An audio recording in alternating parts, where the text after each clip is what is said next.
இடைவிடாத ஸ்தோத்திரம். கிறிஸ்துவுக்குள் பிரியமானவர்களே, முன்னாடிலாம் ஆலய ஆராதனை நேரத்துக்கு வந்தா நான் மனசு நிறைஞ்சு பாட்டு பாடுவேன். ஆனா, இப்போ இந்த வீட்டு பிரச்சனை இருக்கே, அது தலைய சுத்திட்டே இருக்குது. எவ்வளவுதான் முழு மனசோட ஆராதிக்கலாம்னு நெனச்சா கூட முடியல. சகோதரி நான்சி சொல்கிறார்கள், சில நேரங்களில் நம்முடைய உணர்ச்சிகள் எப்படி இருந்தாலும், வாழ்க்கை எவ்வளவு குழப்பமாக இருந்தாலும், தேவனை சோஸ்தரிக்க வேண்டும். தாவீதுக்கு நீதான் இஸ்ரவேலின் அடுத்த ராஜா என்று தேவன் வாக்குத்தத்தம் கொடுத்திருந்தார். ஆனால் நடந்தது என்ன? பல ஆண்டுகள் அவர் தவறே செய்யவில்லை என்றாலும் வனாந்திரத்தில் ஓடி ஒளிந்திருந்தார். சவுலின் பொறாமையும் பயமும் அவரை துரத்தின.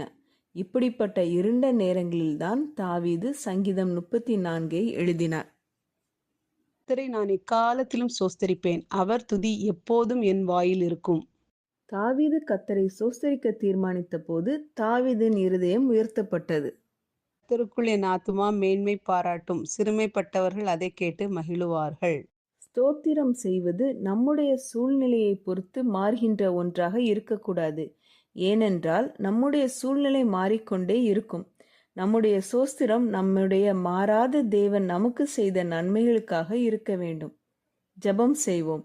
எங்கள் அன்பின் பரமபிதாவே, எங்களுடைய எல்லா சூழ்நிலையிலும் நீர் மாறாதவராய் இருப்பதற்காக உமக்கு நன்றி. எல்லா காலங்களிலும் உம்மை நன்றியோடு சோஸ்தரிக்க நீர் எங்களுக்கு கிருபை தாரும். நீர் எங்களை ஏந்துவேன், சுமப்பேன், தப்புவிப்பேன் என்று சொன்னீர். அதை நீர் செய்வீர் என்று விசுவாசிக்கிறோம்.